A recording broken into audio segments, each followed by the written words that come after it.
ವಿಜ್ಞಾನ ಸಂಸ್ಥೆಯಿಂದ ವಿಜ್ಞಾನಿ ಡಾಕ್ಟರ್ ಟಿ ವಿ ರಾಮಚಂದ್ರ ಈ ವರ್ಷದ Karnataka Rajyotsava award winner for environment. ದೊಡ್ಡ ಸೈಂಟಿಸ್ಟ್ ಅವರು ಒಂದು 20 ಮಿನಿಟ್ಸಿಂದು ಒಂದು ಪ್ರೆಸೆಂಟೇಷನ್ ಮಾಡ್ತಾರೆ. ಅದ ನಂತರ ಬಾಕಿ ಪ್ರೆಸೆಂಟೇಷನ್ಸ್ ಅವರು ಈ ರಾಮ್ಸರ್ ಸೈಟ್ ಬಗ್ಗೆ ಭಾಳಷ್ಟು ವರ್ಕ್ ಮಾಡಿ 400 ಪೇಜ್ ಡಾಕ್ಯುಮೆಂಟು ತಯಾರು ಮಾಡಿದ ವ್ಯಕ್ತಿ. ಅಲ್ಲ, ತಯಾರು ಮಾಡಲಿಕ್ಕೆ ಇನಿಷಿಯೇಟಿವ್ ತಗೊಂಡು ಅವರು ನಾವೆಲ್ಲ ವರ್ಕ್ ಮಾಡಿದ್ದೇವೆ. ಆದರೆ ಈ ಒಂದು ಅಘನಾಶಿನಿ ಎಸ್ಚುರಿ ಬಗ್ಗೆ ಎಷ್ಟು ನಮ್ಮ ಟೀಮಿಂದ ಸ್ಟಡಿ ಆಗಿದೆ ಕಳೆದ 20 ವರ್ಷದಿಂದ. ಅದಷ್ಟು ಒಂದು ಸಂಗ್ರಹಣೆ ಮಾಡಿ ಎಡಿಟ್ ಮಾಡಿ ಒಂದು 400ಕ್ಕಿಂತ ಹೆಚ್ಚು ಪೇಜ್ ಇರುವ ಒಂದು ಡಾಕ್ಯುಮೆಂಟ್ ತಯಾರು ಮಾಡಿ ಅದು ಫಾಲೋ ಅಪ್ ಮಾಡಿ ರಾಮ್ಸರ್ ಸೈಟ್ ಮಾಡಿದ್ದಾರೆ. ಅದು ಇಂಟರ್ನ್ಯಾಷನಲ್ ಇಂಪಾರ್ಟೆನ್ಸ್ ಏರಿಯಾ, ಅಘನಾಶಿನಿ ಅಳವೆ ಪ್ರದೇಶ. ಅದರ ಪರಿಸರದಲ್ಲಿ ಇರುವ ಗ್ರಾಮ ಇದು ಹಲ್ಕಾರ್, ಒಂದು internationally known Ramsar site of the world, India. So ಅದು ಒಂದು ಡಿಸ್ಟಿಂಕ್ಷನ್ ಇದೆ.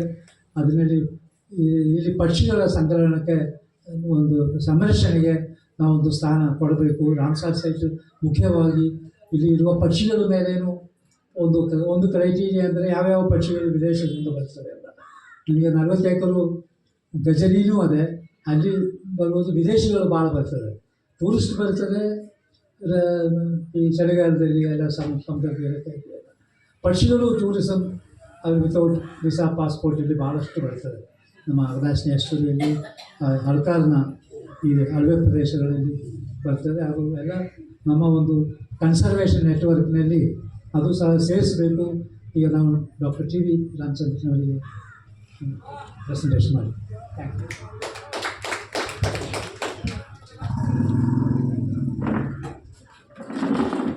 ಎಲ್ಲರಿಗೂ ನಮಸ್ಕಾರ. ನಾನು ಪ್ರೆಸೆಂಟೇಷನ್ ಮಾಡೋ ಮುಂಚೆ ನನ್ನ ಹೊತ್ತಿಗೆ 3 ದಶಕಗಳ ಕಾಲ ಕೆಲಸ ಮಾಡಿದ ನಮ್ಮ ವಿಷ್ಣುನ ನಾವು ಸ್ಮರಣೆ ಮಾಡಬೇಕಾಗಿದೆ.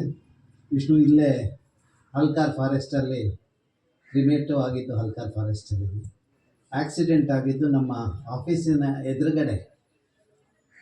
ಆವತ್ತಿನ ರಾತ್ರಿ 4 ಅಕ್ಟೋಬರ್ ರಾತ್ರಿ ಅವರು ದೇವಸ್ಥಾನಕ್ಕೆ ಹೋಗಿ ಪೂಜೆ ಮಾಡಿಸಿ ಪ್ರಸಾದ ತಗೊಂಡೋಗಿ ನಮ್ಮ ಸುಭಾಷ್ ಅವ್ರ ಮನೆಯಲ್ಲಿ ಕೊಟ್ಟು, ಸುಭಾಷ್ಗೆ ಪ್ರಿಯವಾಗಿರೋ ಒಂದು ಆಹಾರ ಪದಾರ್ಥನ ಪ್ಯಾಕ್ ಮಾಡ್ಕೊಂಡು ಹೋಗಿ ಅವರು ತಿನ್ನೋ ಹಾಗೆ ಮಾಡಿ, ಆಮೇಲೆ ವಾಪಸ್ಸು ನಮ್ಮ ಆಫೀಸಿಗೆ ಬರುವಾಗ ನಮ್ಮ ಆಫೀಸಿನ ಎದುರುಗಡೆ ಆ ಸ್ಕೂಟ್ರನ್ನ ಟರ್ನ್ ತಗೊಳ್ಳುವಾಗ ಒಂದು ಕಾರ್ ಹೊಡೆದು ಅಲ್ಲೇ ಅವ್ರಿಗೆ ಸ್ವಲ್ಪ ಪ್ರಜ್ಞೆ ತಪ್ಪಿತ್ತು.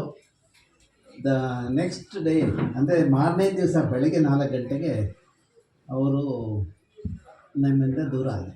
ಓಕೆ, ಮೇ ಬಿ ಅವರ ಇದನ್ನ ನೆನೆಸ್ಕೊಳ್ಳೋಕ್ಕೋಸ್ಕರ ನಾವು 1 ನಿಮಿಷದ ಮೌನ ನಾವು ಆಚರಿಸ್ತೀವಿ.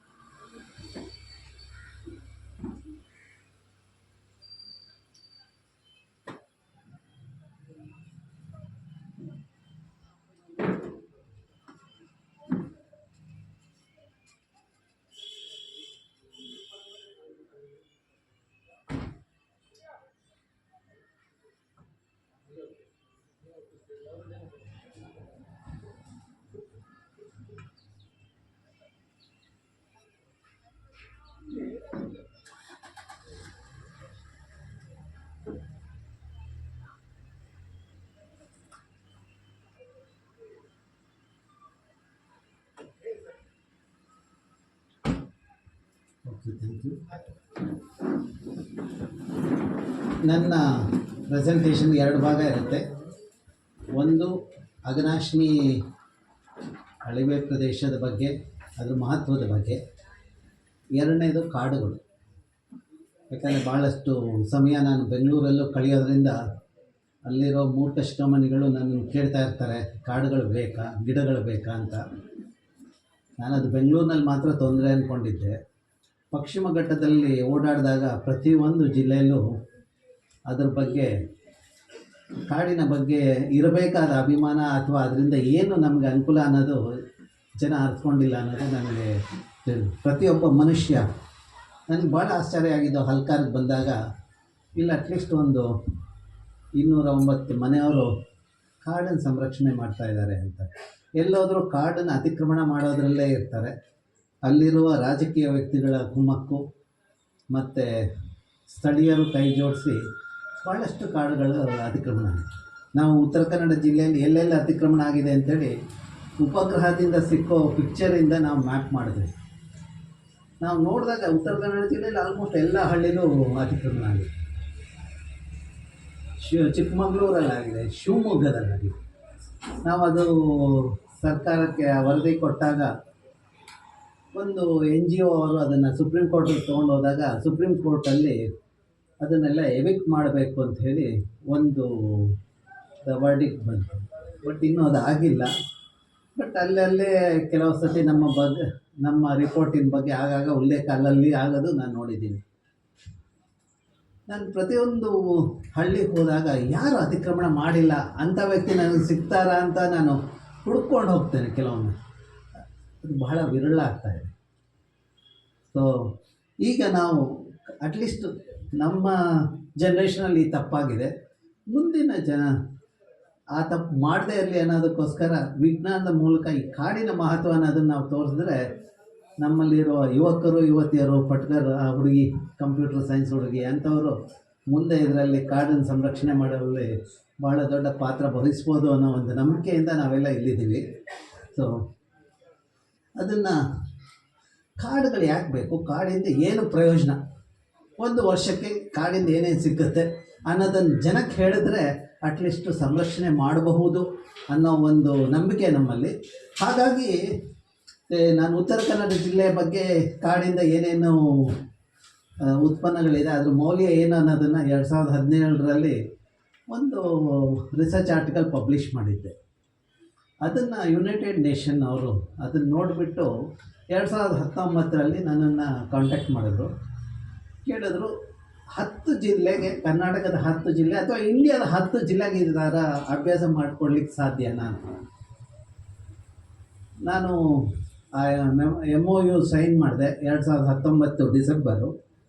ನನ್ನ ಅದೃಷ್ಟನೋ ಅಥವಾ ನತಾದೃಷ್ಟನೋ ಗೊತ್ತಿಲ್ಲ, ಬಟ್ ಅದೃಷ್ಟ ಅನಿಸುತ್ತೆ. ಕೋವಿಡ್ ಆಯಿತು, ಎಲ್ಲರೂ ಮನೇಲಿ ಉಳ್ಕೊಂಡ್ರು. ಬಟ್ ನಾನು ಮತ್ತು ನನ್ನ ಟೀಮ್ನಲ್ಲಿದ್ದ ಭರತ್, ವಿನಯ್ ನಾವೆಲ್ಲ ಕಾಡಿನಲ್ಲಿ ಸುತ್ತುತ್ತಾ ಇದ್ವಿ. ಎಲ್ಲರೂ ಮನೆಯಲ್ಲಿ ಮಾಸ್ಕ್ ಹಾಕ್ಕೊಂಡು ಕೂತಿದ್ರೆ ನಾವು ಸುತ್ತಾಡಿದ್ವಿ. ಬರೀ 10 ಜಿಲ್ಲೆ ಅಲ್ಲ ಕರ್ನಾಟಕದ್ದು. ಯಾಕಂದರೆ ನಾವುಗಳು ನನಗೆ ಯಾವುದೇ ಮೀಟಿಂಗ್ ಅಟೆಂಡ್ ಆಗೋ ಒಂದು ಇದು ಬರಲಿಲ್ಲ. ಯಾಕಂದರೆ ಕೋವಿಡ್ ಇದ್ದಿದ್ದರಿಂದ ಎಲ್ಲೂ ಮೀಟಿಂಗ್ ಆಗ್ತಾ ಇರಲಿಲ್ಲ, ಯಾವುದೇ ಕಾನ್ಫರೆನ್ಸ್ ಇರಲಿಲ್ಲ, ಟ್ರಾವೆಲ್ ಎಲ್ಲ ಕಡಿಮೆ ಆಗಿತ್ತು. ಮತ್ತು ನನ್ನ ವಿದ್ಯಾರ್ಥಿಗಳು ನಮ್ಮೊಟ್ಟಿಗೆ ಇದ್ದಾಗ ನಾವು ಬರೀ 10 ಜಿಲ್ಲೆ ಅಲ್ಲ, ಇಡೀ ಕರ್ನಾಟಕದ 30 ಜಿಲ್ಲೆದು ಅಭ್ಯಾಸ ಮಾಡಿ ಅದನ್ನು ನಾವು ಯುನೈಟೆಡ್ ನೇಷನ್ಗೆ ಕೊಟ್ವಿ. ಅವರು ನನಗೆ ಅಲ್ಲಿಗೆ ಬಂದು ನೀವು ಪ್ರೆಸೆಂಟೇಷನ್ ಮಾಡಿ ಅಂತಂದು ನಮ್ಮ ದೇಶದ ಪ್ರತಿನಿಧಿಯಾಗಿ ನಾನು ಹೋಗಿ ಪ್ರೆಸೆಂಟೇಷನ್ ಮಾಡಿದಾಗ ನಾನು ಹೇಳಿದೆ, ನಮ್ಮಲ್ಲಿರುವ ಕಾಡು ಸಂಪತ್ತು ಇಡೀ ವಿಶ್ವಕ್ಕೆ ಒಂದು ಇದಾಗ್ತಾ ಇದೆ ಮಾದರಿ, ಅದನ್ನು ನಾವು ಸಂರಕ್ಷಣೆ ಮಾಡಬೇಕು ಅಂತ. ಅದ್ರ ಬಗ್ಗೆ ಸ್ವಲ್ಪ ಉಲ್ಲೇಖನ ಇಲ್ಲಿ ಮಾಡ್ತೀವಿ. ಅದು ಬಹಳ ಇದು ಸಂತೋಷದ ವಿಷಯ. ಅದನ್ನು ನಾವು ರಿಪೋರ್ಟ್ ಕೊಟ್ಟರ ಮೇಲೆ ನಾವು ಅಲ್ಲಿಗೆ ಬಿಡಲಿಲ್ಲ. ಅದನ್ನೊಂದು ಪುಸ್ತಕದ ಇದಾಗಿ ಸ್ಪ್ರಿಂಗರ್ ಅವರು ನನ್ನನ್ನು ಕಾಂಟ್ಯಾಕ್ಟ್ ಮಾಡಿದ್ರು, ನೀವು ಮಾಡಿರೋ ವರ್ಕನ್ನು ನಾವು ಪಬ್ಲಿಷ್ ಮಾಡಬಹುದಾ ಅಂತ, ಅಂತಾರಾಷ್ಟ್ರೀಯ ಪಬ್ಲಿಷರ್ಸ್. ನಾವು ಆ ಪುಸ್ತಕನ ಪಬ್ಲಿಷ್ ಮಾಡಿದ್ವಿ. ಇದು ಕಳೆದ ಅಕ್ಟೋಬರ್ 13ನೇ ತಾರೀಕು ಇದು ಸ್ಪ್ರಿಂಗರ್ ಅವರು ಪಬ್ಲಿಷ್ ಮಾಡಿದ್ರು. ಓಕೆ, ಸೊ ಇದನ್ನು ನಾನು ಸುಭಾಷ್ ಅವರು ನಮ್ಮ ಭರತ್ ಸೆಟ್ಟೂರ್ ಅವ್ರಿಗೆ ಕೊಡಲಿಕ್ಕೆ ರಿಕ್ವೆಸ್ಟ್ ಮಾಡ್ಕೊಳ್ತೀನಿ. ಯಾಕಂದರೆ ಇಬ್ಬರ ಪಾತ್ರವೂ ಇದೆ.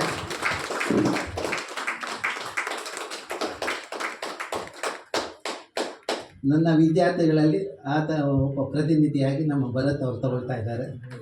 ಅವರು ಈ ಕಾಪೀಸು ನಮ್ಮ ಪಬ್ಲಿಷರ್ ಕಳಿಸಿದಾಗ ಒಂದು ಕಾಪಿನ ಕಂಚಿ ಸ್ವಾಮೀಜಿಗಳ ಹತ್ರ ಭೇಟಿಯಾದಾಗ ತಗೊಂಡೋಗಿ ತೋರಿಸಿ ಅವ್ರ ಹತ್ರ ಆಶೀರ್ವಾದ ತೊಗೊಳ್ಬೇಕು ಅಂಥೇಳಿ ಅವ್ರು ತೊಗೊಂಡೋಗಿದ್ರು. ಸ್ವಾಮೀಜಿ ಅವ್ರು ನೋಡಿಬಿಟ್ಟು ನಾನು ಇದನ್ನು ಇಟ್ಕೊಂಡು ಓದ್ತೇನೆ ಅಂತಂದರು.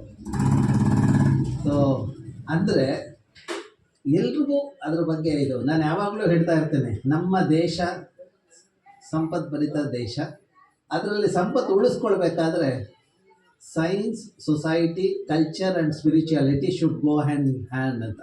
ಸಮಾಜ ಮತ್ತು ನಮ್ಮ ಸಂಸ್ಕೃತಿ ಮತ್ತು ಧಾರ್ಮಿಕತೆ ಇದೆಲ್ಲನೂ ಒಟ್ಟುಗೂಡಿದಾಗ ಮತ್ತು ವಿಜ್ಞಾನ ಒಟ್ಟುಗೂಡಿದಾಗ ಯಾವುದೇ ಪ್ರದೇಶ ಸಂಪದ್ಭರಿತ ಪ್ರದೇಶ ಆಗಿರುತ್ತೆ ಅನ್ನೋದು ನನ್ನ ಅನಿಸಿಕೆ. ಮತ್ತು ಅದ್ರ ಪ್ರಕಾರ ನಾನು ಮಾಡೋ ಕೆಲಸ ಅಥವಾ ಸುಭಾಷ್ ಮಾಡೋದು, ಯಾವುದೋ ಒಬ್ಬ ಸ್ವಾಮೀಜಿ ಕೇಳಿಸ್ಕೊಂಡಾಗ ಅವರು ಪ್ರವಚನ ಕೊಟ್ಟಾಗ ಒಂದು 50,000 ಜನಕ್ಕೆ ಅದು ಇದಾಗಿದೆ. ಹಾಗಾಗಿ ಅವ್ರುಗಳ ಮೂಲಕ ನಾವು ಕೆಲವೊಮ್ಮೆ ಇದು ಮಾಡಲಿಕ್ಕೆ ಇದಾಗಿದೆ.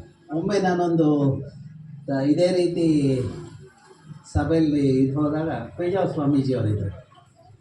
ಅವರು ನನ್ನ ಮಾತನ್ನು ಕೇಳಿಸ್ಕೊಂಡ್ರು. ಆಮೇಲೆ ಅವರು ಪ್ರೆಸಿಡೆನ್ಷಿಯಲ್ ಆರ್ಡರ್ಸ್ ಪ್ರಾಥಮಿಕ ಇದು ಮಾಡುವಾಗ ಅವ್ರು ಹೇಳಿದ್ರು, ಸೈಂಟ್ ಎಸ್ಟರ್ಡೇ ಸೈಂಟಿಸ್ಟ್ ಟುಡೇ ಅಂತ. ಅಂದರೆ ಒಬ್ಬ ವಿಜ್ಞಾನಿಗೂ ಮತ್ತು ಧಾರ್ಮಿಕ ಹಿರಿಯರಿಗೂ ಇರುವ ಒಂದು ಲಿಂಕೇಜ್ ಅವರು ತೋರಿಸಿದ್ರು. ಯಾಕಂದರೆ ನಾವು ಕೆಲಸ ಮಾಡುವಾಗ ವಿಜ್ಞಾನಿಗಳಾಗಿ ನಾವು ಟೈಮ್ ನೋಡೋದೇ ಇಲ್ಲ, ವಾಚ್ ನೋಡೋದೇ ಇಲ್ಲ. ಆ ರೀತಿ ನಾವೆಲ್ಲ ಕೆಲಸ ಮಾಡಿದ್ವಿ. ನನ್ನ ಟೀಮ್ನಲ್ಲಿರೋ ಈ ಮಕ್ಕಳಿರ್ಬೋದು, ಎಲ್ಲರೂ ಕೆಲವೊಮ್ಮೆ 10:30 ಬಂದಾಗಲೂ ನಮ್ಮ ಜರ್ಮನಿಯಿಂದ ಬಂದ 2 ಹೆಣ್ಮಕ್ಳು ಇರೋರು ಲ್ಯಾಬಲ್ಲಿ ಕೆಲಸ ಮಾಡಿಕೊಂಡು, ನಮ್ಮ ಸಿನ್ಸಿ ಮತ್ತು ಸುಲಭ.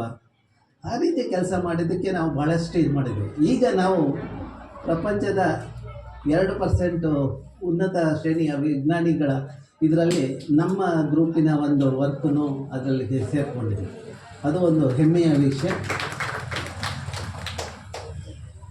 ನಾವು ಮಾಡಿದ ವಿಜ್ಞಾನ ಏನು, ನಮ್ಮ ಮಕ್ಕಳಿಗೆ ಬೇಕಾದ ಗಾಳಿ, ನೀರು, ಪರಿಸರ ಅದನ್ನು ಉಳಿಸ್ಕೊಳ್ಬೇಕು, ಹೇಗೆ ಮಾಡಬೇಕು, ಉಳಿಸ್ಬೇಕು, ಅಷ್ಟೇ ನಾವು ಮಾಡಿರೋದು. ಬಟ್ ಅದು ಫೇಮಸ್ ಆಗಿದೆ. ಸೊ ಈಗ ಅದನ್ನು ಮಾಡದೇ ಹೋದ್ರೆ ಏನಾಗುತ್ತೆ ಅಂದರೆ, ನಿಮಗೆಲ್ಲ ಗೊತ್ತಿರ್ಬೋದು, ಜಾಗತಿಕ ತಾಪಮಾನದಲ್ಲಿ ಏರ್ಪೇರ್ ಆಗ್ತಾಯಿದೆ, ಹವಾಮಾನ ಇದು ಆಗ್ತಾಯಿದೆ ಅಂತ ನೋಡಲಿಕ್ಕೆ. ಯಾಕಂದರೆ ನಾವು ಕೆಲವೊಂದು ಹಳ್ಳಿಗೆ ಹೋದಾಗ ಕೆಲವೊಮ್ಮೆ ಕ್ರಿಟಿಸಿಸಮ್ ಬರುತ್ತೆ, ನೀವೆಲ್ಲ ಹೀಗೆ ಹೇಳ್ತಾ ಇರ್ತೀರ ಅಂತ. ಅದಕ್ಕೆ ನಾವು ಡೇಟಾ ತೊಗೊಂಡೋಗಿ ಅವ್ರು ತೋರಿಸಿದಾಗ ಅವರು ಒಪ್ಕೊಳ್ಳೋ ಸಾಧ್ಯತೆ ಜಾಸ್ತಿ. ನಾವು ಕಳೆದ 100 ವರ್ಷದ ಟೆಂಪ್ರೇಚರ್ ನೋಡಿದಾಗ ಸತತವಾಗಿ ಇನ್ಕ್ರೀಸ್ ಆಗ್ತಾಯಿದೆ. ಈಗ ಈ ಉಷ್ಣಾಂಶ ಇದು ಟೆಂಪ್ರೇಚರ್ ಜಾಸ್ತಿ ಆಗ್ತಾ ಇದ್ದರಿಂದ ಏನೇನು ಅನಾಹುತ, ಅದು ನೋಡಿ. ಜಾಗತಿಕ ತಾಪಮಾನ ಅಂದರೆ ಇಲ್ಲಿ ಕನೆಕ್ಷನು ಹೋಯಿತು.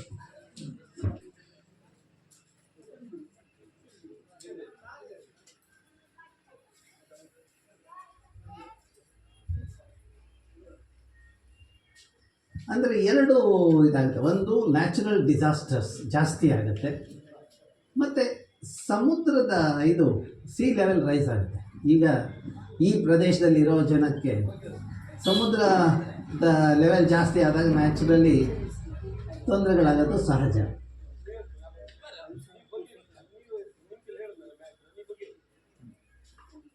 ಬೇಡ ಬೇಡ ವೈಫೈ ಎಫೆಕ್ಟ್ ಆಗುತ್ತೆ, ಹೀಟ್ ಆಗುತ್ತೆ. ಇಲ್ಲಿ ವೈಫೈ ಇದು ಮೊಬೈಲಲ್ಲಿದೆ. ಅದೇ ಅಲ್ಲಿದೆಯಲ್ಲ. ಸೊ ಇದನ್ನು ನೀವು ನೋಡಿದಾಗ ಅದು ಸಿಸ್ಟಮ್ ಕಡೆ ನೋಡಿ, ಸಿ ಲೆವೆಲ್ ರೈಸ್ ಆಗ್ತಾ ಇರೋದು ತೋರಿಸ್ತಾ ಇದೆ, ಮತ್ತು ಡಿಸಾಸ್ಟರ್ಸು ಜಾಸ್ತಿ ಆಗ್ತಾ ಇದ್ದು ಕಳೆದ 2 ದಶಕದಲ್ಲಿ ಬಹಳಷ್ಟು ಜಾಸ್ತಿ ಆಗಿದ್ದು ಕಂಡು ಬರ್ತಾ ಇದೆ.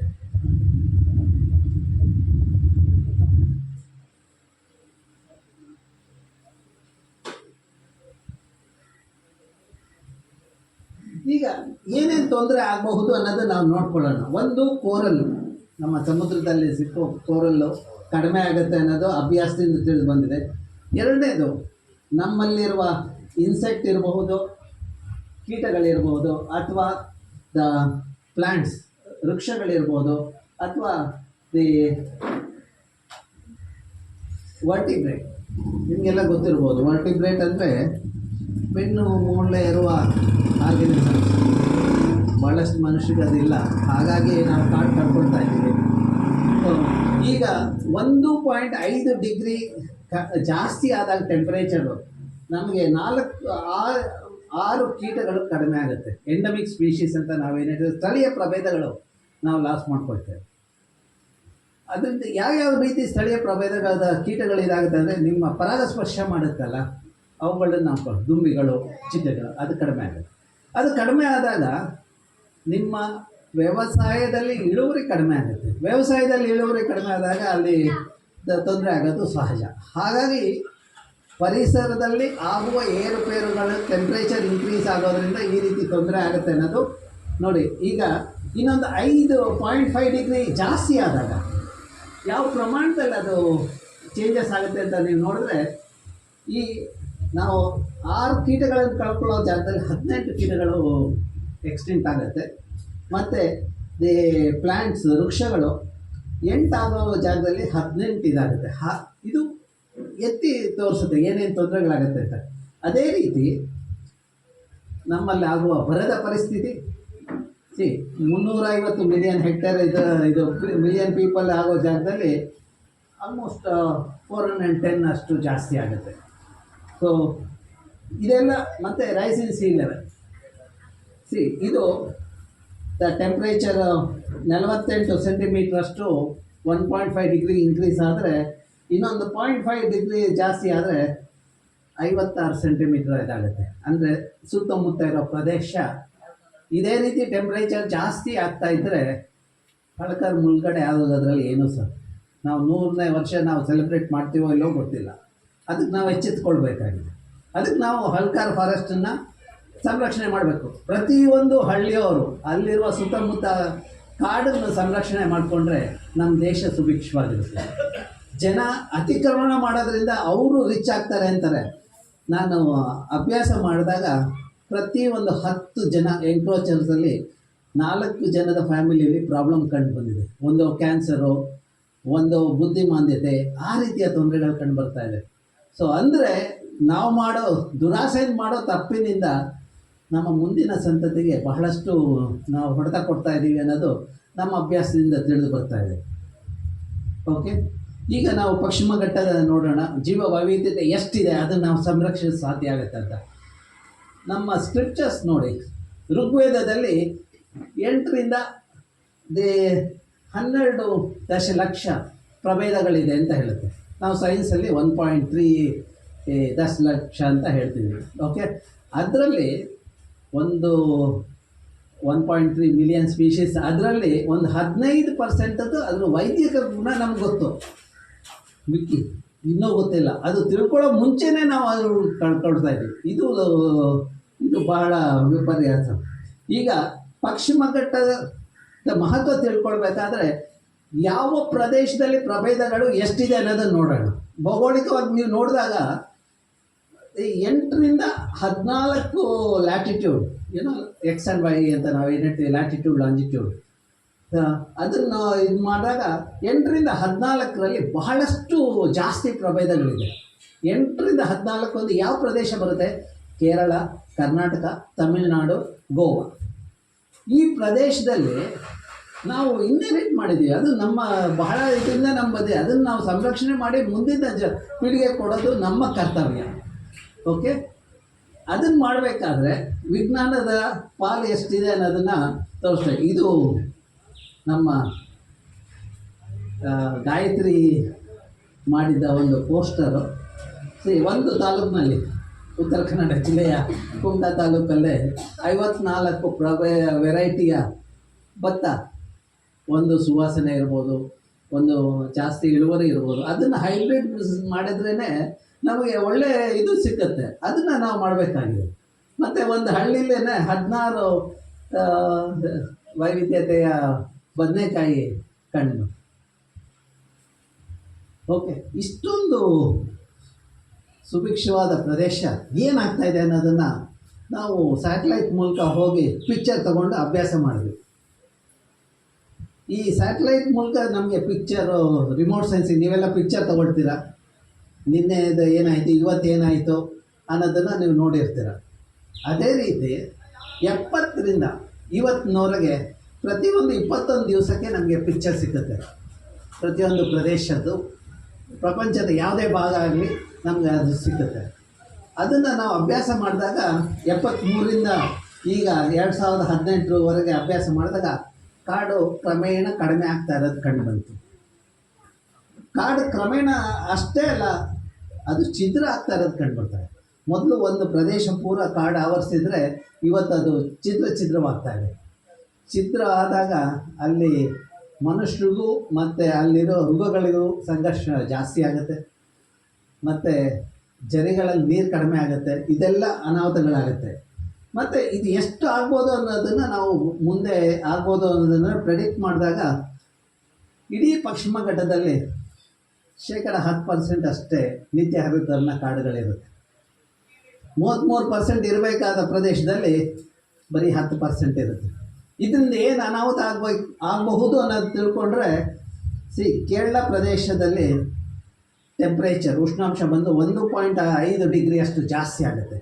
ಹಾಗಾಗಿ ಅಲ್ಲಿ ಮತ್ತು ಕರ್ನಾಟಕದಲ್ಲಿ ಅಲ್ಲಿ ಉಷ್ಣಾಂಶ ಜಾಸ್ತಿ ಆದಾಗ ವೆಕ್ಟರ್ ಬೋರ್ನ್ ಡಿಸೀಸಸ್ ಅಂದರೆ ಚಿಕನ್ ಗುನ್ಯಾ ಇರ್ಬೋದು, ಟೈಫಾಯ್ಡ್ ಇರ್ಬೋದು, ಕಾಲರಾ ಇವೆಲ್ಲ ಜಾಸ್ತಿ ಆಗುತ್ತೆ. ಈಗ ತಾನೇ ನಾವು ಕೋವಿಡಿಂದ ಬಂದಿದ್ದೀವಿ. ಅದಷ್ಟೇ ಅಲ್ಲ, ಮಳೆ ಇದರಲ್ಲಿ ಏರ್ಪೇರ್ ಆಗುತ್ತೆ. ಕೇರಳದಲ್ಲಿ ಮಳೆ ಕಡಿಮೆ ಆಗುತ್ತೆ. ನಮ್ಮ ಡ್ರೈ ಡಿಸ್ಟ್ರಿಕ್ಟ್ ರಾಯಚೂರು ಅಲ್ಲೆಲ್ಲ ಬಹಳ ಮಳೆ ಆಗುತ್ತೆ. ನಂತರ ಇದು ಮಳೆಯ ಪ್ರಮಾಣ ಅಷ್ಟೇ ಇರಬಹುದು, ಬಟ್ ಮಳೆ ಬರುವ ಸಮಯ ನೋಡಿದಾಗ ಈಗ ಮಳೆ 4ರಿಂದ 6 ತಿಂಗಳು ಬರುತ್ತೆ. ಕೇರಳದಲ್ಲಿ 6ರಿಂದ 8 ತಿಂಗಳು, ಕರ್ನಾಟಕದಲ್ಲಿ 4 ತಿಂಗಳು. ಈಗ ಬರೀ ಒಂದು ವಾರದಲ್ಲಿ ಆ ಮಳೆಯ ಪ್ರಮಾಣ ಬಿದ್ದಾಗ ಏನಾಗುತ್ತೆ ಅಂದರೆ ಪ್ರವಾಹ ಆಗುತ್ತೆ. ಪ್ರವಾಹ ಆಗಿದಾಗ ಅಲ್ಲಿ ಮಣ್ಣು ಕುಸಿತ, ಭೂ ಕುಸಿತಗಳಾಗುತ್ತೆ. ಸೊ ಇದೆಲ್ಲ ನಾವು 2018ರಲ್ಲಿ ಲೇಖನ ಬರೆದಾಗ ನಾನು ಮತ್ತು ಇದು ಬರೆದಾಗ ನಾನೊಂದು ಪ್ಯಾರಾ ಆ್ಯಡ್ ಮಾಡಿದ್ದೆ. ಕೇರಳ ಮತ್ತು ಕರ್ನಾಟಕದಲ್ಲಿ ಭೂಕುಸಿತಗಳು ಜಾಸ್ತಿ ಆಗುತ್ತೆ. ಏನೋ ಒಂದು ಇದಾಗಿ ಬರೆದಿರ್ತೀವಿ. ಅದು ನಾವು ಪಬ್ಲಿಷ್ ಮಾಡಿದ ಒಂದು 6 ತಿಂಗಳಲ್ಲಿ 2019ರಲ್ಲಿ ಕೇರಳದಲ್ಲಿ ಬಹಳ ಪ್ರಮಾಣದಲ್ಲಿ ಭೂಕುಸಿತ ಆಯಿತು.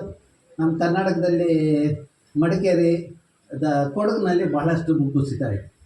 ಆಗ ಒಂದು 2 ತಿಂಗಳು ನನಗೆ ಬಹಳ ಜನ ಫೋನ್ ಮಾಡೋದು, ಕೇಳೋದು.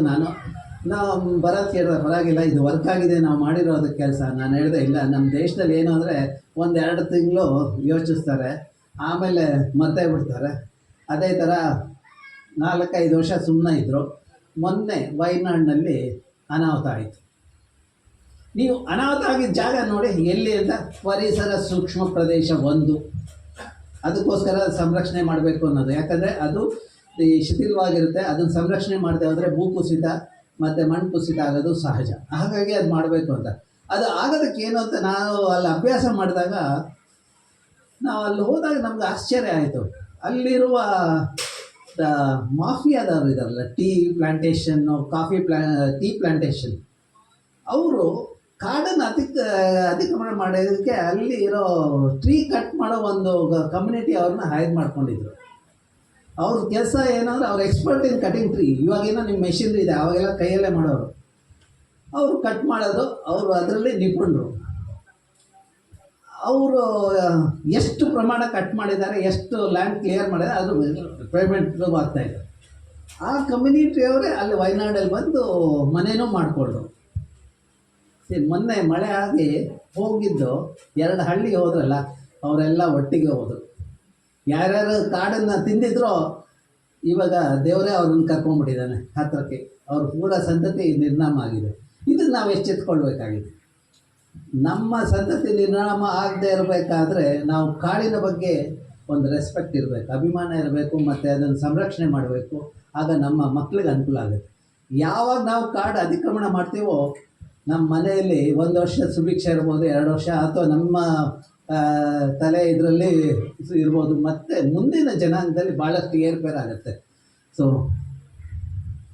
ಮತ್ತು ಕಾಡಿಂದ ಇನ್ನೇನು ಅಂದರೆ, ಕಾಡಿನಲ್ಲಿ ಇಂಗಾಲದ ಇದು ಅಂಶ ಹೀರ್ಕೊಳ್ಳೋದು ಭಾಳ ಇದೆ. ಫೋಟೋಸಿಂಥಸಿಸ್ ಆದಾಗ ನಮ್ಮ ಅಟ್ಮಾಸ್ಫಿಯರಲ್ಲಿರೋ ಕಾರ್ಬನನ್ನು ಹೀರ್ಕೊಂಡು ಅದು ನಮ್ಮ ಬಾರ್ಕ್ ಟ್ರೀ ಇದರಲ್ಲೆಲ್ಲ ಶೇಖರಣೆ ಆಗುತ್ತೆ. ಅದು ಎಷ್ಟು ಶೇಖರಣೆ ಆಗಿದೆ ಅನ್ನೋದು ನಾವು ಅಭ್ಯಾಸ ಮಾಡಿದ್ವಿ. ಮಣ್ಣಲ್ಲಿ ಎಷ್ಟಿರ್ಬೋದು ಮತ್ತು ಗಿಡ ಮರದಲ್ಲಿ ಎಷ್ಟಿರ್ಬೋದು ಅಂತ ಅದನ್ನು ಅಭ್ಯಾಸ ಮಾಡಿದಾಗ ಮಣ್ಣು ಮತ್ತು ಗಿಡ ಮರದಲ್ಲಿ 1.3 ಮಿಲಿಯನ್ ಗಿಗಾಗ್ರಾಮ್ ಇದೆ ಅಂತ ತಿಳಿದು ಬಂತು. ಅದಷ್ಟೇ ಇಲ್ಲ, ಪ್ರತಿ ವರ್ಷ 33,000 ಗಿಗಾಗ್ರಾಮ್ ಅಷ್ಟು ಕಾರ್ಬನ್ ಶೇಖರಣೆ ಆಗುತ್ತೆ. ಈ ಕಾರ್ಬನ್ನು ಎಲ್ಲಿಂದ ಬರ್ತಾ ಇರೋದು, ಶೇಖರಣೆ ಆಗ್ತಾ ಇರೋದು? ಅದು ನಮ್ಮ ಟ್ರಿವೆಂಡ್ರಮಲ್ಲಿ, ಕೊಚ್ಚಿನಲ್ಲಿ, ಮಂಗಳೂರಲ್ಲಿ, ಈ ಇದರಲ್ಲಿ ಸಿಟಿಲಿ ಆಗ್ತಾ ಇರೋದನ್ನು ನಮ್ಮ ಈ ಕಾಡುಗಳು ಹೀರ್ಕೊಳ್ತಾ ಇದೆ. ಅಂದರೆ ಅದು ಆ ಸರ್ವಿಸ್ ಕೊಡ್ತಾ ಇದೆ. ಸರ್ವಿಸ್ ಕೊಟ್ಟಾಗ ನಾವು ಅದಕ್ಕೆ ಕಾಂಪನ್ಸೇಷನ್ ಕೊಡಬೇಕಲ್ವಾ? ಎಷ್ಟು ಕೊಡಬೇಕು ಅನ್ನೋದು ನಾವು ಲೆಕ್ಕ ಹಾಕಿದಾಗ ಅದು ಇಟ್ ಅಮೌಂಟ್ಸ್ ಟು $100 ಬಿಲಿಯನ್. ಅಂದರೆ $1.3 ಬಿಲಿಯನ್. ನೀವು ಕೇಳ್ಬೋದು, ಇಂಥ ಅಭ್ಯಾಸ ಮಾಡೋದ್ರಿಂದ ಏನು ಪ್ರಯೋಜನ ಅಂತ. ನಾವು ಅಂತಾರಾಷ್ಟ್ರೀಯ ಮಟ್ಟದಲ್ಲಿ ಯಾವುದಾದ್ರೂ ಒಂದು ಸರ್ಕಾರದಿಂದ ಭಾರತದ ಪ್ರತಿನಿಧಿಯಾಗಿ ಹೋದಾಗ ನಾವು ಹೇಳೋದು ಇಷ್ಟೇ, ಬೇರೆ ದೇಶದವ್ರಿಗೆ, ನೀವೆಲ್ಲ ಉಗ್ಲಿರೋ ಇಂಗಾಲದ ಡೈಆಕ್ಸೈಡನ್ನು ನಮ್ಮ ಕಾಡು ಹಿಡಿದುಕೊಂಡಿದೆ, ಅದು ಸರ್ವಿಸ್ ಕೊಟ್ಟಿದೆ. ಅದು ಸರ್ವಿಸ್ ಕೊಟ್ಟಿರೋದಕ್ಕೆ ನೀವು ಪೇ ಮಾಡಬೇಕಾಗಿರೋದು $100 ಬಿಲಿಯನ್. ಅವ್ರು ಅಷ್ಟು ದುಡ್ಡು ಕೊಟ್ಟರೆ ನಮ್ಮ ಸಂರಕ್ಷಣೆಗೆ ಇದು ದುಡ್ಡು ಸಿಕ್ಕುತ್ತೆ. ಹಾಗಾಗಿ ಸಂರಕ್ಷಣೆ ಆಗೋಕ್ಕೆ ಸಾಧ್ಯ. ಆ ರೀತಿ ವಿಜ್ಞಾನದಿಂದ ಸಂರಕ್ಷಣೆಯೂ ಸಾಧ್ಯ ಅನ್ನೋದು ಎದ್ದು ತೋರಿಸುತ್ತೆ. ಮತ್ತು ಎಲ್ಲೆಲ್ಲಿ ಪರಿಸರ ಸೂಕ್ಷ್ಮ ಪ್ರದೇಶ ಇದೆ ಅನ್ನೋದನ್ನು ನಾವು ಅಭ್ಯಾಸ ಮಾಡಿ, ಅಂದರೆ ಅಲ್ಲಿರುವ ಪ್ರಭೇದಗಳು, ಅಲ್ಲಿರುವ ಮಳೆ ಬರುವ ಪ್ರಮಾಣ ಮತ್ತು ಝರಿಗಳ ಪ್ರಮಾಣ, ಇದನ್ನೆಲ್ಲ ನಾವು ಕಳೆ ಹಾಕಿ ಇದು ಮಾಡಿದ್ವಿ. ಇಡೀ ಪಶ್ಚಿಮ ಘಟ್ಟನ 9 ಕಿಲೋಮೀಟರ್ ಬೈ 9 ಕಿಲೋಮೀಟರ್ ಗ್ರಿಡ್ಡಾಗಿ ಡಿವೈಡ್ ಮಾಡಿಕೊಂಡು, ಪ್ರತಿಯೊಂದು ಗ್ರಿಡ್ಡಲ್ಲಿ ಇವುಗಳ ಪ್ರಮಾಣ, ಪ್ರಭೇದಗಳು ಎಷ್ಟಿದೆ, ಸ್ಥಳೀಯ ಪ್ರಭೇದಗಳು ಎಷ್ಟಿದೆ, ಸ್ಥಳೀಯ ಇದು ವನ್ಯ ಪ್ರಾಣಿಗಳು ಎಷ್ಟಿದೆ, ಇನ್ಸೆಕ್ಟ್ ಎಷ್ಟಿದೆ, ಅದನ್ನೆಲ್ಲ ನಾವು ಇದು ಮಾಡಿದ್ವಿ. ಆಮೇಲೆ ಯಾವ ಗ್ರಿಡ್ ಜಾಸ್ತಿ ಮಾರ್ಕ್ಸ್ ಬರುತ್ತೋ ಅದಕ್ಕೆ ಎಕಲಾಜಿಕಲಿ ಸೆನ್ಸಿಟಿವ್ ರೀಜನ್ 1, ನೆಕ್ಸ್ಟ್ ಇದು 2, 3, 4 ಆ ಥರ ನಾವು ಗ್ರೇಡ್ ಮಾಡಿದ್ವಿ. ಇಲ್ಲಿ ಕೆಂಪಾಗಿ ಕಾಣಿಸೋದೆಲ್ಲ ESR 1, ನೆಕ್ಸ್ಟ್ ಗ್ರೀನಾಗಿ ಕಾಣಿಸೋದು 2, ದ ಲೈಟ್ ಗ್ರೀನ್ 3, ಇದು 4, ದ ಬ್ಲೂ 4. ಅದಷ್ಟೇ ಅಲ್ಲ, ನಾವು ವಿಲೇಜ್ ಹಳ್ಳಿ ಇದರಲ್ಲೂ ಪಂಚಾಯತ್ ಲೆವೆಲಲ್ಲೂ ಅದು ಕಾಣಿಸೋ ಹಾಗೆ ಇದನ್ನು ನಾವು ಅಭ್ಯಾಸ ಮಾಡಿದ್ವಿ. ಇದಷ್ಟೇ ಅಲ್ಲ, ನಾವು ಇದನ್ನು ಪ್ರತಿಯೊಬ್ಬರು ಅದನ್ನು ನೋಡಬೇಕು ಅಂತೇಳಿ ನಮ್ಮ ಆಸೆ. ಇವಾಗ ನಮ್ಮ ಹೆಗ್ಡೆ ಅವರು ಮನೇಲಿ ಕೂತ್ಕೊಂಡು ಅವ್ರ ಹಳ್ಳಿ ಪರಿಸರ ಸೂಕ್ಷ್ಮ ನೋಡಬೇಕಾದ್ರೆ ಅದು ಸಾಧ್ಯ ಇದೆ. ಹಾಗೆ ಮಾಡಲಿಕ್ಕೆ ನಾವು ಅದನ್ನು ಒಂದು ಡಿಸಿಷನ್ ಸಪೋರ್ಟ್ ಸಿಸ್ಟಮ್ ಮಾಡಿ ಅದನ್ನು ಅಂತರ್ಜಾಲದಲ್ಲಿ ಹಾಕಿದ್ವಿ. ಇದನ್ನು ಮಾಡಿದಾಗ ನೋಡಿ, ಇಡೀ ಪಶ್ಚಿಮ ಘಟ್ಟದ ಇದು ನಿಮಗೆ ಸಿಗುತ್ತೆ. ಬೇಕಾದರೆ ನೀವು ಯಾವುದೇ ಪ್ರದೇಶ ತಗೊಳ್ಳಿ, ಯಾವುದೇ ಸ್ಟೇಟ್, ಇವಾಗ ಬೇಕಾದ್ರೆ ನೋಡಿ, ಕೇರಳ ನಾನು ತಗೊಳ್ತೀನಿ, ಡಿಸ್ಟ್ರಿಕ್ಟ್ ವೈನಾಡ್. ನೋಡಿ, ಎಲ್ಲೆಲ್ಲಿ ಪರಿಸರ ಸೂಕ್ಷ್ಮ ಪ್ರದೇಶ 1, 2 ಮತ್ತು 3 ಇದೆ ಅನ್ನೋದು ಗೊತ್ತಾಗುತ್ತೆ. ಮತ್ತು ತಾಲೂಕು, ಅದು ಭೂಕುಸಿತ ಆಗಿದ ಇದು ಪ್ರದೇಶ ತೋರಿಸ್ತಾ ಇದ್ದೀನಿ. ಮತ್ತು ಇದು ಆ ಹಳ್ಳಿ, ಮತ್ತು ಆ ಹಳ್ಳಿಯ ವೈಶಿಷ್ಟ್ಯತೆ ಏನು, ಅದು ಯಾಕೆ ಇಕೋ ಸೆನ್ಸಿಟಿವ್ ರೀಜನ್ 1 ಅನ್ನೋದನ್ನು ನಾವು ಅದು ಉಲ್ಲೇಖ ಮಾಡಿದ್ವಿ. ಮತ್ತು ಇದನ್ನು ಅಸೆಸ್ ಮಾಡೋದಕ್ಕೆ ಮಾಡಿದ್ದ ಡೇಟಾ, ಏನೇನು ಡೇಟಾ ಉಪಯೋಗಿಸಿದೆವೋ ಅದಷ್ಟನ್ನು ಅಲ್ಲಿ ಹಾಕಿದ್ದೀವಿ. ಯಾರು ಬೇಕಾದರೂ ಅದನ್ನು ಚೆಕ್ ಮಾಡ್ಕೊಳ್ಳಿ ಅಂತ. ಯಾಕಂದರೆ ಸೈನ್ಸಲ್ಲಿ ಅದೊಂದು ಪ್ರಿನ್ಸಿಪಲ್ ಇದೆ, ನಾನು ಮಾಡೋ ಸೈನ್ಸು ನೀವು ಮಾಡಿದ್ರೆ ನಿಮಗೂ ಸೇಮ್ ರಿಸಲ್ಟ್ ಬರಬೇಕು ಅಂತ. ಹಾಗಾಗಿ ನಾವು ಡೇಟಾನು ಶೇರ್ ಮಾಡ್ತೀವಿ. ಇದನ್ನು ಕಳೆದ ಜುಲೈ 14ನೇ ತಾರೀಕು ನಾನು ಶಿವಮೊಗ್ಗದಲ್ಲಿ ಲಾಂಚ್ ಮಾಡಿದೆ.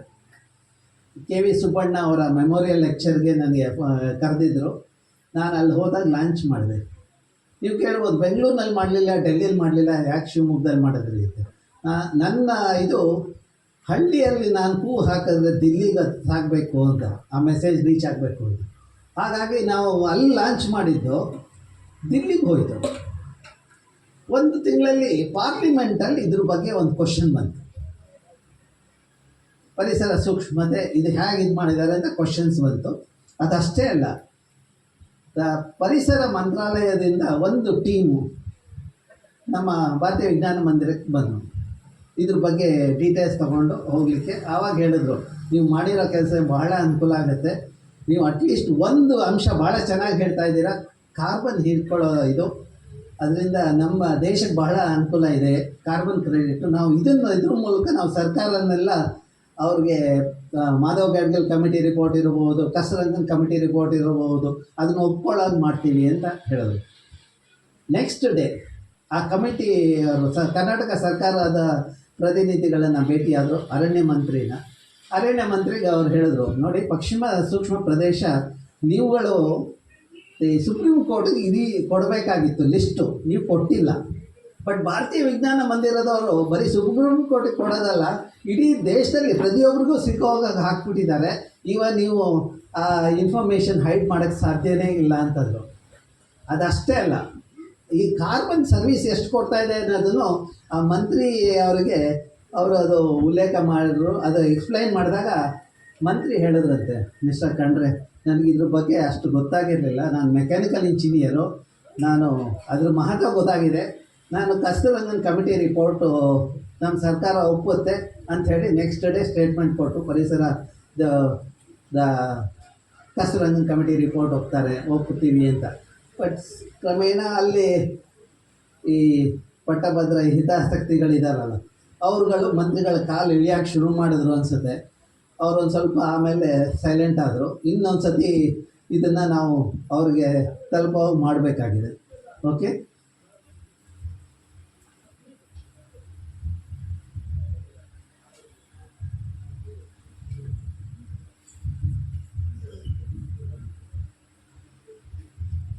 ಈಗ ಕಾಡಿಂದ ಏನು ಪ್ರಯೋಜನ ಅನ್ನೋದು ಇನ್ನೊಂದು 2 ನಿಮಿಷದಲ್ಲಿ ನಾನು ಎಕ್ಸ್ಪ್ಲೈನ್ ಮಾಡ್ತೇನೆ. ಕಾಡಿರುವ ಹಳ್ಳಿಗಳಿಗೆ ಏನು ಪ್ರಯೋಜನ, ಕಾಡಿಲ್ಲದೆ ಇರೋ ಹಳ್ಳಿಗೆ, ನಾಡಿಗೆ ಏನು ಪ್ರಯೋಜನ ಅನ್ನೋದು ನಾನು ಹೇಳ್ತೇನೆ. ಈಗ ಇಷ್ಟೇ, ಈ ಸ್ಲೈಡಲ್ಲಿ ನಿಮ್ಗೆ ಅರ್ಥ ಆಗಬೇಕು. ಸ್ವಲ್ಪ ಬುದ್ಧಿ ಇದ್ರೂ ಅರ್ಥ ಆಗುತ್ತೆ, ತುಂಬ ಬುದ್ಧಿ ಇದ್ರೂ ಇನ್ನೂ ಚೆನ್ನಾಗಿ ಅರ್ಥ ಆಗುತ್ತೆ. ಕೆಲವೊಮ್ಮೆ ಸ್ವಲ್ಪ ಬುದ್ಧಿ ಇದ್ದಾಗಲೇ ಭಾಳ ಚೆನ್ನಾಗಿ ಅರ್ಥ ಆಗೋದು. ಸೊ ಅದನ್ನು ನೋಡಿದಾಗ 1990 ಇಸ್ವಿಲಿ ನಾನು ವಿದ್ಯಾರ್ಥಿ ಆದಾಗ ಸಮೃದ್ಧವಾದ ನೀರಿತ್ತು. ಈಗ ಅದೇ ಟೈಮಲ್ಲಿ ಹೋದಾಗ ಬರೀ ವರ್ಷ ಚೇಂಜ್ ಆಗಿದೆ, 30 ವರ್ಷ ಆಗಿದೆ. ಈಗ ಅಲ್ಲಿ ಹೋದರೆ ಅಲ್ಲಿ ನೀರಿಲ್ಲ. ಅದೇ ತಿಂಗಳು ನವಂಬರು, ಆವತ್ತಿನ ದಿವಸ ನೀರಿಲ್ಲ. ಇದು ಕಾರಣ ಏನಿರ್ಬೋದು ಅಂದರೆ ಇದ್ರ ಸುತ್ತಮುತ್ತ ಇರೋ ಹಸಿರು. ನಾವು ಅದನ್ನು ಅಭ್ಯಾಸ ಮಾಡೋದಕ್ಕೆ ಜಲನಯನ ಪ್ರದೇಶಗಳನ್ನು ಇದು ಮಾಡಿದ್ವಿ.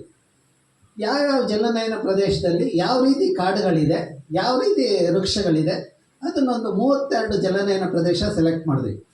ಕೆಲವೊಂದು ಸ್ಥಳೀಯ ಪ್ರಭೇದ ಕಾಡುಗಳಿರೋ ಪ್ರದೇಶ ಒಂದು 7-8, ಇನ್ನೊಂದು 8 ನಡುತೋಪುಗಳಿರೋದು, ಈ ರಬ್ಬರು, ಕಾಫಿ ಆ ರೀತಿಯ ಇದು. ಇನ್ನು ಇದು ನಾಡಾಗಿರೋ ಇದು. ನಮ್ಮ ಅಭ್ಯಾಸ ಇದು ಅಂದರೆ ಅಲ್ಲಿ ಎಷ್ಟು ಮಳೆ ಬರುತ್ತೆ, ಹಿಂದೆ ಎಷ್ಟು ಮಳೆ ಬರ್ತಾಯಿತ್ತು, ಇವಾಗ ಎಷ್ಟು ಮಳೆ ಬರ್ತಾ ಇದೆ. ಎಲ್ಲಿ ಕಾಡನ್ನು ತೆಗೆದಿದ್ದಾರೋ ಮಳೆ ಪ್ರಮಾಣ ಕಡಿಮೆ ಆಗಿರೋದು ಕಂಡುಬಂತು. ಇದು ಶಿವಮೊಗ್ಗದಲ್ಲಿ ಅದು ನಾವು ನೋಡಿದ್ವಿ. 4,500 ಮಿಲಿಮೀಟರ್ ಮಳೆ ಬರ್ತಾ ಇದ್ದ ಲಿಂಗನಮಕ್ಕಿ ಜಲನಯನ ಪ್ರದೇಶದಲ್ಲಿ ಒಂದು ಭಾಗದಲ್ಲಿ 3,000ದಿಂದ 4,500 ಇವಾಗಲೂ ಬರ್ತಾ ಇದೆ. ಇನ್ನೊಂದು ಪ್ರದೇಶದಲ್ಲಿ 1,700ರಿಂದ 1,900 ಅಷ್ಟು ಮಿಲಿಮೀಟರ್ ಬರ್ತಾ ಇದೆ. ಅಂದರೆ 50% ಮಳೆ ಕಡಿಮೆ ಆಗಿದೆ. ಅದಕ್ಕೆ ಕಾರಣ ಏನು ಅಂತ ನೋಡಿದಾಗ ಅಲ್ಲಿದ್ದ ಹಸಿರು ಹೋದಕ್ಕೆ ಕಡಿಮೆ ಆಗಿರೋದು. ಮೊದಲಿದ್ದ ಪರ್ವತ ಶ್ರೇಣಿಯಲ್ಲಿ ದೊಡ್ಡ ದೊಡ್ಡ ಮರಗಳಿದ್ದು, ಉದ್ದುದ್ದ ಮರಗಳು, ಅವುಗಳು ಮೋಡನ್ನು ತಡೆದು ಅಲ್ಲಿ ಮಳೆ ಬರೋಂಗೆ ಮಾಡ್ತಾಯಿತ್ತು. ಇವಾಗ ಅದನ್ನು ತೆಗೆದುಬಿಟ್ಟಿದ್ದಾರೆ. ಹಾಗಾಗಿ ಮೋಡ ಇನ್ನೆಲ್ಲ ಹೋಗ್ತಾ ಇದೆ. ನಮ್ಮ GR ರಾವ್ ಅವ್ರ ಊರಿಗೆ ಹೋಗ್ತಾ ಇದೆ, ರಾಯಚೂರು ಅಲ್ಲೆಲ್ಲರಿಗೂ ಹೋಗ್ತಾ ಇದೆ. ಓಕೆ, ಮತ್ತು ಅದಷ್ಟೇ ಅಲ್ಲ, ಮಳೆ ಪ್ರಮಾಣ ಕಡಿಮೆ ಆಯಿತು. ಇದು ಮಳೆ ಬಂದಾಗ ಆ ಪ್ರದೇಶದಲ್ಲಿ ಎಷ್ಟು ತಿಂಗಳು ಮಳೆ ನೀರು ಇರುತ್ತೆ ಅನ್ನೋದು ಬಾವಿಯಲ್ಲಿ ಮತ್ತು ಜರಿಗಳಲ್ಲಿ ಇರುತ್ತೆ ಅಂತ ಅಭ್ಯಾಸ ಮಾಡಿದ್ವಿ. ಅದನ್ನು ಅಭ್ಯಾಸ ಮಾಡೋದಕ್ಕೆ ಮಳೆ ನೀರು ಬಿದ್ದಾಗ ಭೂಮಿಲಿ ಎಷ್ಟು ಹಿಂಗುತ್ತೆ ಅನ್ನೋದು ನಾವು ನೋಡಿದ್ವಿ. 36 ತಿಂಗಳು ಅಭ್ಯಾಸ ಮಾಡಿದ್ವಿ. 36 ತಿಂಗಳು ಯಾಕೆ ಅಂದರೆ ಒಂದು ಸೀಸನಿಂದ ಇನ್ನೊಂದು ಸೀಸನ್, ಮಳೆಗಾಲ, ಚಳಿಗಾಲ ಮತ್ತು ಇದರಲ್ಲಿ ಎಷ್ಟು ಇದಾಗುತ್ತೆ, ಮತ್ತು ಎಷ್ಟು ಮಳೆ ನಿಂತರ ಮೇಲೆ ಎಷ್ಟು ನೀರು ನಮ್ಮ ಜರಿಯಲ್ಲಿ ಇರುತ್ತೆ ನೋಡೋದಕ್ಕೋಸ್ಕರ ಒಂದು ಸ್ಮಾಲ್ ಎಕ್ಸ್ಪೆರಿಮೆಂಟ್ ಮಾಡಿದ್ವಿ. ಅದಕ್ಕೇನು ಮಾಡಿದ್ವಿ ಅಂದರೆ ಈ ಸೆನ್ಸರ್ಸನ್ನು ಇಲ್ಲಿ ಕೆಳಗಡೆ ಇದಕ್ಕೆ ಹಾಕಿದ್ವಿ, ಅಂಡರ್ಲೈನ್, ಅಂದರೆ ಮಳೆ ಬಂದಾಗ ಎಷ್ಟು ನೀರು ಹೀರ್ಬೋದು ಅಂತ. ನಮ್ಮ ಅಭ್ಯಾಸದ ಪ್ರಕಾರ ಯಾವ ಜಲನಯನ ಪ್ರದೇಶದಲ್ಲಿ ಸ್ಥಳೀಯ ಪ್ರಭೇದ ಕಾಡುಗಳಿದೆಯೋ 60% 70% ಮಳೆ ಹಿಂಗುವ ಸಾಮರ್ಥ್ಯ ಆ ಜಲನಯನ ಪ್ರದೇಶಕ್ಕಿದೆ. ಆ ಹಿಡಿದಿಟ್ಟುಕೊಂಡ ಮಳೆನೇ ನಮಗೆ ಮಳೆ ನಿಂತರ ಮೇಲೆ ನಮ್ಮ ಜರಿಗಳಲ್ಲಿ ಮತ್ತು ಬಾವಿಗಳಲ್ಲಿ ಇರೋದಕ್ಕೆ ಕಾರಣ. ಎಲ್ಲಿ ನಡುತೋಪಾಗಿದೆಯೋ ಅಲ್ಲಿ 30% 32% ಅಷ್ಟು ಮಳೆ ನೀರು ಹಿಂಗೋದ್ರಿಂದ ಅಲ್ಲಿ 6ರಿಂದ 8 ತಿಂಗಳು ಮಾತ್ರ ಬಾವಿಗಳಲ್ಲಿ ಮತ್ತು ಜರಿಗಳಲ್ಲಿ ನೀರು ಇರುತ್ತಿದ್ದು ಕಂಡುಬಂದಿದೆ. ಮತ್ತು ಎಲ್ಲಿ ಬೋಳಾಗಿದೆಯೋ 30%ಗಿಂತ ಕಡಿಮೆ ಕಾಡಿದೆಯೋ ಅಲ್ಲಿ ಮಳೆಗಾಲದಲ್ಲಿ ಮಾತ್ರ ನೀರಿರೋದು ಕಂಡು ಬಂತು. ಸೊ ಇದರಿಂದ ಕಾಡಿಗೂ ಮತ್ತು ನಾಡಿಗೂ ಇರೋ ಬಾಂಧವ್ಯ ಅಥವಾ ಕಾಡಿಗೂ ಮತ್ತು ನೀರಿಗೂ ಇರೋ ಒಂದು ಇದು ನಮಗೆ ತಿಳಿದು ಬಂತು. ಅದು ಅಷ್ಟೇ ಅಲ್ಲ, ನಾವು ಅಭ್ಯಾಸ ಮಾಡೋ ಕೆಲವೊಮ್ಮೆ ಈ ಕಪ್ಪೆ ಇದ್ರ ಬಗ್ಗೆ ಎಲ್ಲ ಅಭ್ಯಾಸ ಮಾಡ್ತೀವಿ.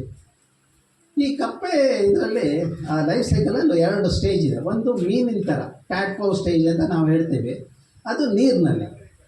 ನೆಕ್ಸ್ಟ್ ಸ್ಟೇಜ್ ಅಡಲ್ಟ್ ಸ್ಟೇಜು ಲ್ಯಾಂಡಲ್ಲಿ. ನಾವು ಶರಾವತಿ ಇದರಲ್ಲಿ ಹೋಗುವಾಗ ಒಂದು ಡ್ರೈ ಆಗಿರೋ ಪ್ರದೇಶದಲ್ಲಿ ಹೋಗುವಾಗ ಕಪ್ಪೆ ಮರಿಗಳನ್ನು ನೋಡಿದ್ವಿ. ನಮ್ಗೆ ಭಾಳ ಆಶ್ಚರ್ಯ ಆಯಿತು. ಅಲ್ಲ, ಇಲ್ಲಿ ಮಳೆನೇ ಇಲ್ಲ, ನೀರೇ ಇಲ್ಲ, ಹೇಗೆ ಈ ಮರಿ ಕಪ್ಪೆಗಳಿದೆ ಅಂತ.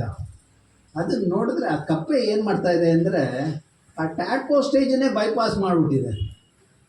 ಟ್ಯಾಡ್ಪೋ ಸ್ಟೇಜ್ ಇದ್ರೇ ಅದಕ್ಕೆ ನೀರು ಬೇಕಲ್ವಾ, ಅದನ್ನೇ ಬೈಪಾಸ್ ಮಾಡಿದೆ. ಆ ಎಗ್ ಫರ್ಟಿಲೈಸ್ ಆದ್ರ ಮೇಲೆ 14 ದಿವಸಕ್ಕೆ ಚಿಕ್ಕ ಚಿಕ್ಕ ಕಪ್ಪೆಗಳು ಹೊರಗಡೆ ಬರೋದು ನಮ್ಗೆ ಕಂಡು ಬಂತು. ಹಾಗಾಗಿ ನಾವು ಅರ್ಥಕೊಳ್ಬೇಕಾಗಿದ್ದೇನು ಅಂದರೆ, ನಮ್ಮ ತಾಪಮಾನ ಏರಿಕೆ ಆಗ್ತಾ ಇರೋದ್ರಿಂದ ಭೂಮಿ ಮೇಲೆ ನಮಗೆ ನೀರು ಸಿಕ್ಕಲ್ಲ. ಭೂಮಿ ಮೇಲೆ ನೀರು ಸಿಗ್ತಾ ಇದ್ದಾಗ ನಾವು ಯಾರೂ ಬದುಕಲ್ಲ. ನಾವು ಎಷ್ಟೇ ಅತಿಕ್ರಮಣ ಮಾಡಿರಲಿ, ಎಷ್ಟೇ ಶ್ರೀಮಂತರಾಗಿರಲಿ, ಎಷ್ಟೇ ಕುಖ್ಯಾತರಾಗಿರಲಿ, ನಾವು ಯಾರೂ ಬದುಕಲ್ಲ. ಬದುಕೋದು ಯಾವುದು ಅಂದರೆ ನಮ್ಮ ಕಪ್ಪೆಗಳು ಮಾತ್ರ. ಆ ರೀತಿಯ ಜೀವಿಗಳು ಮಾತ್ರ ಬದುಕ್ತವೆ. ಯಾಕಂದರೆ ಅವು ಹೇಗೆ ಬದುಕಬೇಕು ಅನ್ನೋದನ್ನು ಅರ್ಥಕೊಂಡಿದ್ದಾವೆ. ಅವು ಮಾತ್ರ ಅಲ್ಲ, ಅವು ಸಂತತಿಗಳು ಹೇಗೆ ಬದುಕಬೇಕು ಅಂತ. ನಮ್ಮಲ್ಲಿ ಏನು ಅಂದರೆ, ಒಬ್ಬ ಮನೆಯಲ್ಲಿ 2-3 ಅಣ್ಣ ತಮ್ಮಂದಿದ್ರೆ ಒಬ್ಬ ಶ್ರೀಮಂತ ಆದರೆ ಇನ್ನಿಬ್ಬರನ್ನ ಹೇಗೆ ಇದು ಮಾಡೋದು ಅನ್ನೋದ್ರ ಬಗ್ಗೆನೇ ಮನೆಯವ್ರು ಯೋಚನೆ ಮಾಡ್ತಿರ್ತಾರೆ. ಇಡೀ ಲೈಫೆಲ್ಲ ಅದೇ ಬರೀ ಸರ್ಕಾರ ನಮ್ಮ ವಕೀಲರಿಗೆ ಕೇಸ್ ಕೊಟ್ಕೊಂಡು ಹೊಡೆದಾಡೋದೇ ಆಗತ್ತೆ ಅಷ್ಟೇ ಅಲ್ವಾ ಸಾಹೇಬ್ರೆ? ಹಾಂ, ಓಕೆ.